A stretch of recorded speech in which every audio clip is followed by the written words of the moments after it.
네, 지난번에 대한민국 임시정부가 중국과 더불어서 연대, 그 다음에 어떤 같이 항일 전선에 나섰던 모습들에 대해서 말씀을 드렸습니다.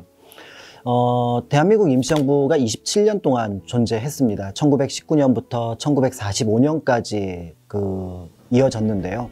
그 시기를 여러 도시들을 거쳐갔지만 크게 세 시기로 나눠서 보는 편입니다. 첫 번째 시기는 1919년부터 1932년, 이 시기는 이제 상해에 머물던 시기, 상해 시기라고 볼 수가 있고요. 두 번째는 1932년부터 1940년까지, 이 시기는 보통 이동 시기라고 얘기를 합니다. 항저우부터 시작해갖고 기간까지 쭉 움직였던 시기라고 볼 수가 있고 가장 힘들었던 시기라고 할 수도 있겠죠.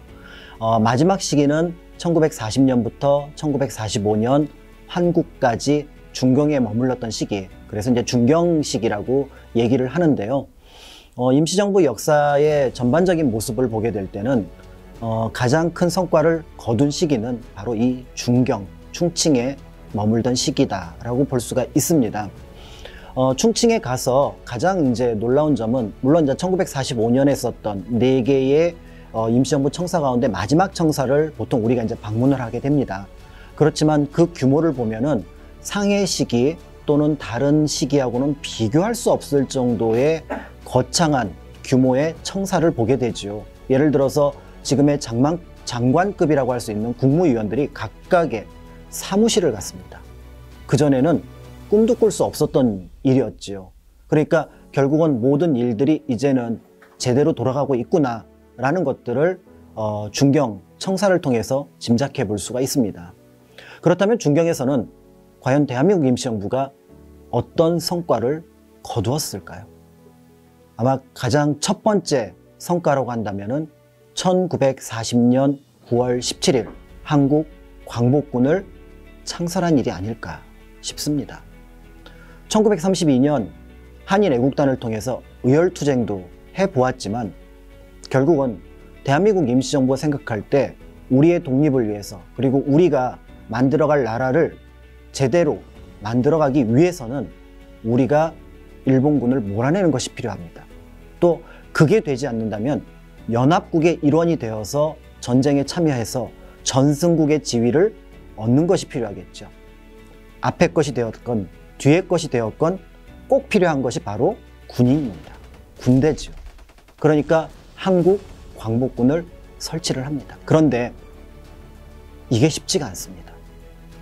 시작은 거창했습니다. 9월 17일 날 아마 자료사진들을 보게 되면은 여러분이 앉아 계시고 그 다음에 태극기와 그 다음에 그 당시 중국 기가 걸려 있어서 화려한 출발을 하는 것 같습니다.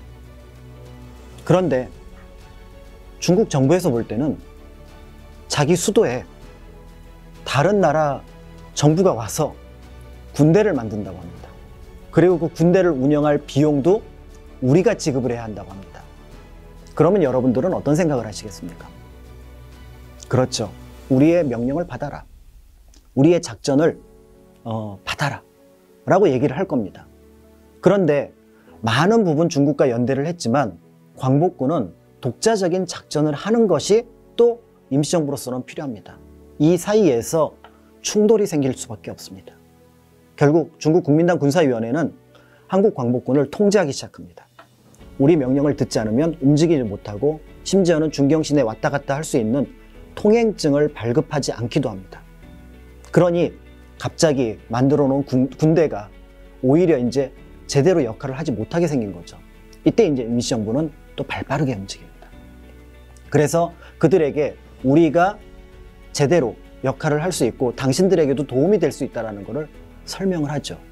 그 방법 중에 하나가 바로 뭐냐면 만약에 일본군에 잡혀간 우리나라 청년들이 있다면 그들이 들어온다면 일본군은 약해지고 우리는 강해지지 않겠느냐. 또 중국 땅에는 수백만 우리 교포들이 살고 있는데 광복군이 창설되었다는 소식을 듣는다면 그렇다면 그들이 우리 군대에 와서 그 규모가 커지지 않겠느냐. 그리고 당신들과 함께 싸울 수 있는 능력을 갖지 않겠느냐라고 얘기를 하죠. 중국 정부에서는 증명하라고 합니다. 그러니까 제3지대장으로 알려져 있던 김학규, 오강심 이런 선생님들은 열심히 다녀서 광복군을 늘립니다. 그래서 처음에 300명, 400명이었던 군대가 700명, 800명으로 늘어납니다. 그것만 갖고 부족하다라고 얘기를 했겠죠.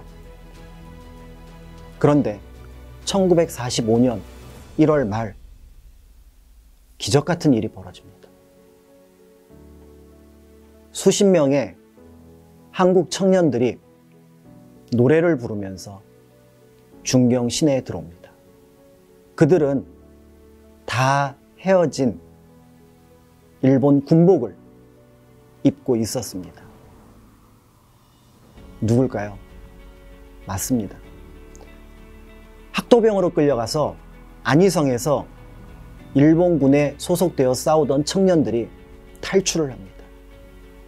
일본군에서 탈출을 했는데 어디로 가야 할지 고민을 했겠지요. 다시 일본으로? 다시 한국으로? 그거는 희망이 없습니다. 대한민국을 찾아서 가야겠죠. 그때 대한민국은 충칭, 임시정부였습니다. 수천 킬로를 걸어옵니다. 포로가 될 위험 또는 굶거나 지리를 잘못 들어서 위험에 빠지기도 하지만 그들은 걸어옵니다. 그리고 1월 말 그들은 임시정부 청사 앞에 서게 됩니다. 임시정부 요인들도 그 다음에 그들의 작전권에 대해서 냉소적이었던 중국 군사위원회도 감동을 받고 모두가 눈물을 흘렸을 겁니다. 그리고 얘기를 하죠. 이제 광복군은 임시정부가 지휘하십시오. 우리가 지원하겠습니다. 1945년 봄이 되어서 한국 광복군은 독자적인 작전권 그리고 중국 군사위원회로부터 전폭적인 지원을 받아냈습니다. 혹자는 얘기를 합니다. 그 몇백 명? 많아야 1000명이라고 하는 그 광복군이 수십만에 이르는 한반도에 주둔하고 있던 일본군을 이길 수 있을까? 당시 상황만 보면 그렇지요. 그런데 만약에 일본의 패망이 눈앞에 이르렀고 한국과 중국이 연합을 했고 그리고 주변에 있는 동포들이 거기에 호응을 한다면 국내에 있는 3천만, 국외에 있는 수백만 동포들이 순식간에 광복군에 모일 겁니다. 우리는 여태까지 일본과 싸우지 못한 것은 총이 없어서였습니다. 자금이 없어서였습니다. 의지가 없는 게 아니었습니다. 그런데 광복군이라는 핵심이 있고 연합국의 지원이 있다면 그 숫자는 수만, 수십만으로 늘어나는 건 시간 문제겠죠.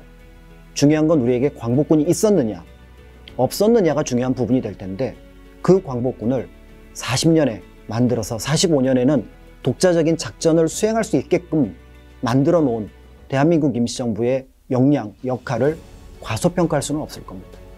일본이 조기에 패망하는 바람에 국내 진공작전은 실패하고 말았지만 그 전에 영국과 미국과 연합작전을 펼쳤던 건 역시도 절대 과소평가할 수 없는 부분이고 우리가 연합국과 공동작전을 통해서 연합국의 일원이 만약에 되었다면 1945년 이후에 우리나라의 모습들이 어떻게 되었을지 짐작해 본다면 그 광복군의 역할은 굉장히 중요한 역사적 의미가 있다고 볼 수가 있을 겁니다.